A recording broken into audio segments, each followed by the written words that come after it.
Halo para penikmat kultivasi ganda dimanapun kalian berada, apa kabarnya? Semoga kalian semua baik-baik saja ya. Kali ini kita akan melanjutkan kembali alur cerita Manhwa Sang Dewa Kultivasi Ganda episode ke-99. Dimana pada episode sebelumnya, Chushio dan Bibi Luo pun sampai di menara pertahanan kota Tianao di bagian utara. Lalu Bibi Luo menggunakan semacam jimat untuk menghilangkan hawa keberadaan mereka, karena keempat Raja Suci sedang berdiskusi di puncak menara untuk menangkap para penyusup. Para penyusup yang dipimpin oleh Tuan Peng langsung menuju ke pusat ilusi berada, karena dari sudut pandang mereka di sana sedang terjadi pertarungan antara Bibi Luo dengan keempat Raja Suci. Tapi setelah mereka masuk ke dalam perangkap, Sun Gokong langsung menggunakan formasi penyegelan skala besar untuk menangkap mereka semua. Lalu ilusi yang menyelimuti kota Tianao pun perlahan mulai menghilang, yang membuat para penyusup itu sangat terkejut. Merasa sudah tidak memiliki harapan lagi, Tuan Peng menawarkan informasi dengan harapan bisa ditukarkan dengan nyawa para bawahannya. Dan jika Disanduk menyetujui hal itu, tapi Tuan Peng harus melewati cincin pendeteksi kebohongan terlebih dahulu. Dengan penuh percaya diri, Tuan Peng langsung berbicara di hadapan cermin itu kalau Liu Hongyi memiliki rahasia yang berhubungan dengan Tian Wai Tian. Tapi cermin itu langsung hancur, yang menandakan kalau Tuan Peng sedang berbohong. Tentu saja hal itu membuat Sun Gokong menjadi sangat marah dan menyuruh para bawahannya untuk menangkap Tuan Peng dengan merantainya. Tapi Tuan Peng langsung mengeluarkan sebuah kotak kecil yang merupakan jimat kuno yang langka. Dan setelah Bibi Luo menjelaskan kalau jimat itu bisa diaktifkan secara otomatis setelah menyerap vitalitas langit dan bumi serta sumber daya yang lainnya, membuat Chushio merasa sangat tertarik dengan jimat tersebut. Bagaimanakah kelanjutan ceritanya? Tanpa banyak berbasa-basi lagi, kita langsung saja menuju ke pembahasannya. Cerita berlanjut. Chushio yang merasa sangat tertarik dengan jimat kuno yang berada di tangan Tuan Peng. Tentu saja dia sangat menginginkannya karena jimat itu memiliki fungsi yang menakjubkan. Dia bilang, "Bibi Luo, cepat pergi ke sana dan ambil jimat itu." Dengan wajah dinginnya Bibi Luo menjawab, "Empat Raja Suci sedang dalam keadaan yang sangat waspada. Jika kau tidak merasa masalah kalau tempat persembunyian kita ketahuan, aku akan langsung mengambil jimat itu untukmu." Mendengar jawaban dari Bibi Luo, membuat Chushio merasa sangat kecewa dan langsung membenamkan wajahnya ke tubuh Bibi Luo. Dia bilang, "Baiklah, aku mengerti." Tapi Bibi Luo tetap bersikap dingin tanpa berekspresi sama sekali, meskipun Chushio terus-menerus mengambil kesempatan dengan melakukan hal-hal mesum seperti itu kepadanya. Sementara Chushio yang terlihat tersenyum karena dia bisa bersandar kepada Bibi Luo merasakan ada sesuatu yang aneh di tempat mereka berada. Dia bilang, "Jangan bersedih seperti itu. Aku merasakan hawa keberadaan seseorang yang sedang mendekat." Chushio pun langsung bangkit dan bertanya, "Ada apa? Apa ada yang salah?" Bibi Luo menjawab, "Aku merasakan hawa keberadaan dari seorang kaisar semu yang menuju kemari." Chushio kembali berkata, "Apa katamu?" Sementara Chushio yang terlihat sangat terkejut setelah mendengarnya, Bibi Luo kembali berkata, "Kau jangan terlalu khawatir seperti itu. Karena aku hanya merasakan sisa-sisa dari jiwanya saja. Dan aura yang dia keluarkan pun sangat tidak beraturan. Itu tandanya dia juga sangat kesulitan untuk mempertahankan wujudnya sendiri." Tak lama kemudian, seseorang muncul di sana dan terlihat akan menuju ke tempat Tuan Peng yang sedang dirantai oleh para demon. Terlihat sosok misterius itu memiliki mata di jidatnya yang berwarna merah menyala, yang menandakan kalau dia bukanlah seorang manusia. Sementara itu, Bibi Luo langsung berdiskusi dengan Luo Qingying di dalam alam bawah sadar mereka untuk membahas tentang siapa sebenarnya sosok yang memiliki aura seorang kaisar semu, tapi auranya sangat tipis dan tidak beraturan itu. Lalu Luo Qingying memulai pembicaraan. Dia bilang, "Jika kita berdua adalah ikan yang hidup di lautan, maka orang itu adalah burung yang terbang di langit. Bukan hanya kehidupan kita saja yang berbeda dengannya, sepertinya orang itu berada dalam ekosistem yang sangat berbeda dengan kita." Bibi Luo pun merasakan hal yang sama dengan Luo Qingying. Dia bilang, "Sungguh kehidupan yang luar biasa. Apakah kita pernah bertemu dengan orang itu di masa lalu? Kalau kita pernah bertemu dengannya sebelumnya, pasti aku akan mengingat wajah dari seorang kaisar semu." Wajah Bibi Luo pun terlihat cukup serius memikirkan hal itu dan kembali berkata, dia memang mungkin memiliki kehidupan yang luar biasa dan nampaknya dia lebih dekat menuju surga. Tapi siapa orang itu? Aku tidak bisa mengingat satu nama pun yang memiliki ciri-ciri sepertinya. Luo Qingying pun mengangguk karena dia juga berpikiran sama seperti Bibi Luo. Lalu Luo Qingying teringat akan sesuatu. Dia bilang, "Aku teringat dengan sosok pria berkulit putih. apakah kau tidak merasa familiar dengan perasaan ini? Bibi Luo pun berpikir sejenak setelah Luo Qingqing teringat akan sosok seseorang. Sementara itu di dunia nyata, terlihat Chu Xiu yang merasa penasaran karena Bibi Luo hanya diam saja dari tadi dan terus menatapnya dengan tajam. Lalu Bibi Luo berkata kepada Luo Qingqing di dalam hatinya, "Ya, kau benar, dia pasti telah diubah menggunakan jalan surga, persis seperti yang dilakukan oleh Chu Xiu saat dia mengubah jalan hidup Tusanyu dan juga yang lainnya." Lalu Chu Xiu berniat memanfaatkan kesempatan itu untuk menyosor Bibi Luo. Dia bilang, "Bibi Luo, berhentilah menatapku seperti itu, karena aku menjadi sedikit bira dan ingin langsung menyosormu." Bibi Luo pun terlihat cukup terkejut karena tiba-tiba saja Chu Xiu malah berpikiran kotor seperti itu. Tapi sebelum Chu Xiu berhasil melancarkan aksinya, Bibi Luo langsung menyentil jidat Chu Xiu sampai benjol, yang membuat Chu Xiu berteriak kesakitan. Dia bilang, "Sakit sekali, Bibi Luo. Bukankah sikapmu itu terlalu kasar? Jika kau tidak mau melakukannya, cukup bilang saja secara baik-baik."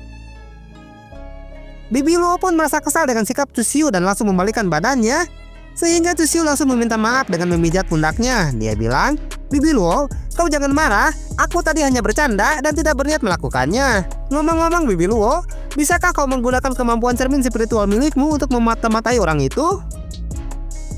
Lalu Bibi Luo menggunakan teknik cermin spiritual miliknya untuk melihat sosok yang mengeluarkan aura kaisar semu itu. Terlihat kalau dia adalah seorang pria yang berpenampilan masih muda dengan rambut berwarna perak yang ditutupi oleh jubah. Setelah melihatnya secara seksama, Chu Xiu mengenali sosok pria yang dikatakan oleh Bibi Luo memiliki aura kaisar semu itu, yang tidak lain adalah Ming Yaoji. Karena Chu Xiu pernah bertarung melawannya saat berada di alam rahasia Gunung Qihuang. Dia bilang, "Oh, ternyata dia orangnya, ini sangat menarik." Melihat ekspresi wajah Chu Xiu yang tersenyum setelah melihat sosok Ming Yaoji, Bibi Luo pun menyadari kalau Chu Xiu mengetahui identitas orang itu. Dia bilang, "Dari ekspresi wajahmu itu, sepertinya kau mengenalnya."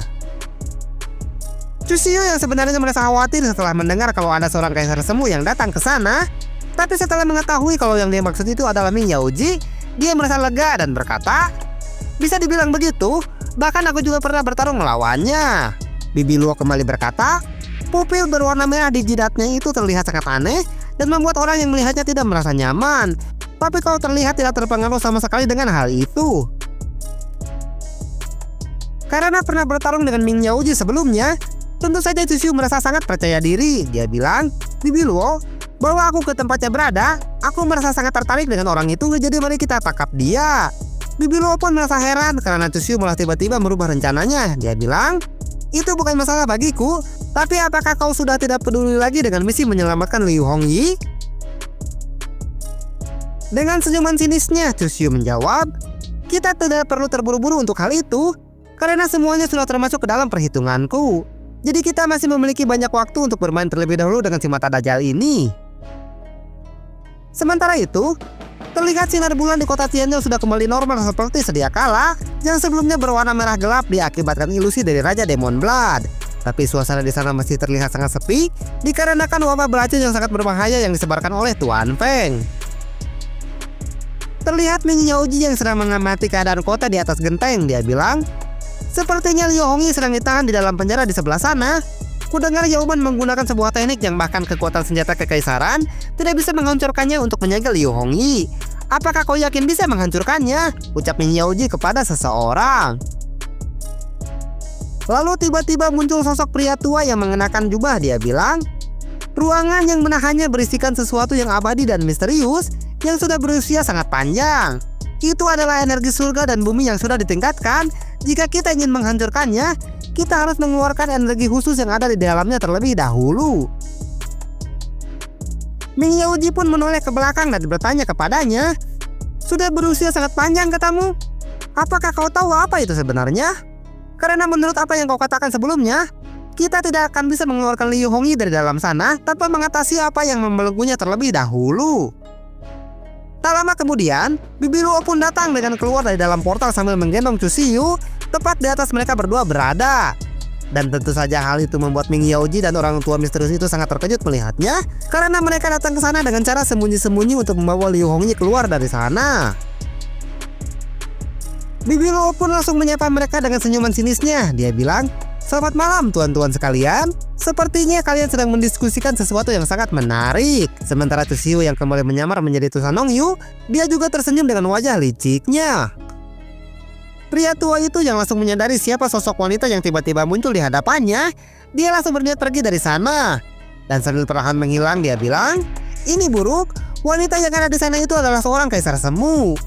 Tentu saja Ming Yaoji sangat terkejut mendengarnya, karena dia berniat menyelinap untuk menghindari para raja suci kota Tianyao, tapi malah bertemu dengan seorang kaisar semu di sana.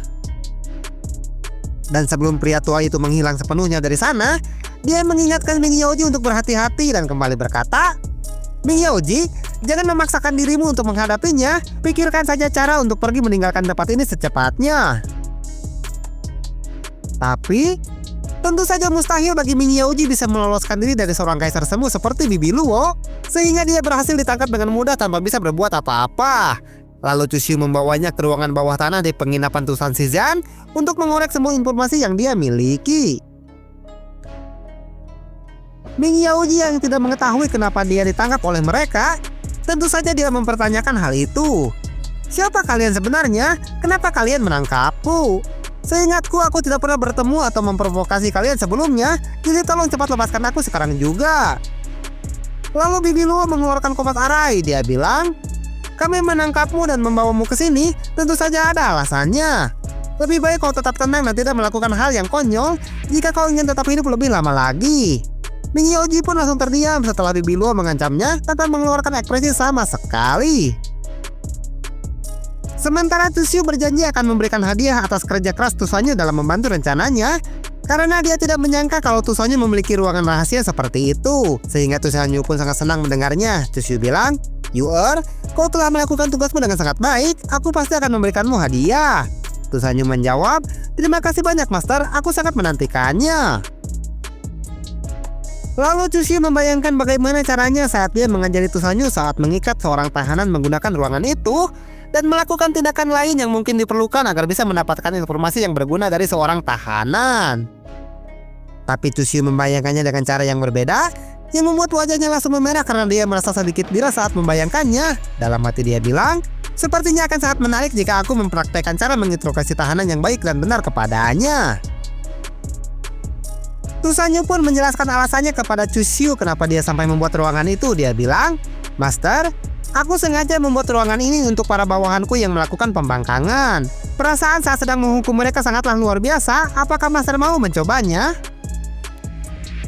Tapi Tsushio langsung memarahi Tusanyu. Dia bilang, "Astaga Yu'er, kau masih mau aku untuk mencobanya? Sepertinya kau sudah mulai sombong." Tusanyu menjawab, "Master telah salah paham. Tentu saja aku yang akan menanggung semua akibatnya, jadi Master tidak perlu khawatir." Lalu Tusanyu menarik tangan Tsushio dan meletakkannya di tubuhnya. Dia bilang, "Asalkan Master merasa senang, aku akan melakukan apa saja, termasuk menjadi kelinci percobaan untuk menguji alat-alat penyiksaan yang ada di sini." Melihat bawahannya yang sangat setia itu, Tsushio langsung memeluk Tusanyu. Dia bilang, "Kau memang gadis yang bodoh. Kau adalah rubah kecilku yang manis. Mana mungkin aku akan menggunakan alat-alat ini untuk menyiksamu?" Tusanyu menjawab, "Tapi aku berharap Master mau menggunakannya sesekali kepada aku." Dengan mengabaikan semua orang yang ada di sana, Tsushio memeluk Tusanyu dengan erat dan berkata di dalam hatinya, "Wah, aku gak nyangka ternyata gadis ini suka cara-cara sadisme. Mungkin nanti aku akan mencobanya saat berkultivasi ganda dengannya." Karena merasa muak dengan sikap mesum Tsushio, Ming Yaoji pun berkata kepada Bibi Luo, "Senior, aku tidak pernah menyinggungmu sebelumnya, tapi kenapa kau malah menangkapku dan membawaku ke sini?" Bibi Luo menjawab, "Ming Yaoji, kau diam saja dan jangan mengatakan apa-apa. Biarkan monster tua yang ada di dalam tubuhmu itu yang berbicara." Tentu saja Ming Yaoji pun langsung panik. Terlihat kalau ada semacam energi spiritual yang keluar dari mata dajalnya itu. Dan sambil mengeluarkan keringat dingin dari wajahnya, dia berkata di dalam hatinya, "Bagaimana bisa mereka tahu kalau ada orang lain di tubuhku ini?" Tapi sebelum kita mengetahui siapa sosok misterius tersebut, ceritanya malah bersambung. Waktu nasihat ending yang sangat membuat penasaran sekali ya pemirsa. Enggak lah, tebang Legend Dewek di episode selanjutnya. Bagi kalian yang ingin lebih cepat menonton kelanjutan manhwa ini, kalian bisa menontonnya di playlist untuk video-video yang telah dijadwalkan. dengan bergabung menjadi membership yang cuma goceng saja. Terima kasih banyak bagi yang telah menonton video ini dari awal sampai akhir. Terus dukung semua channel Jago Ngora agar kami tetap bisa berkarya di masa depan. Maju dan berjalan terus Jago Ngora Trot Lovers.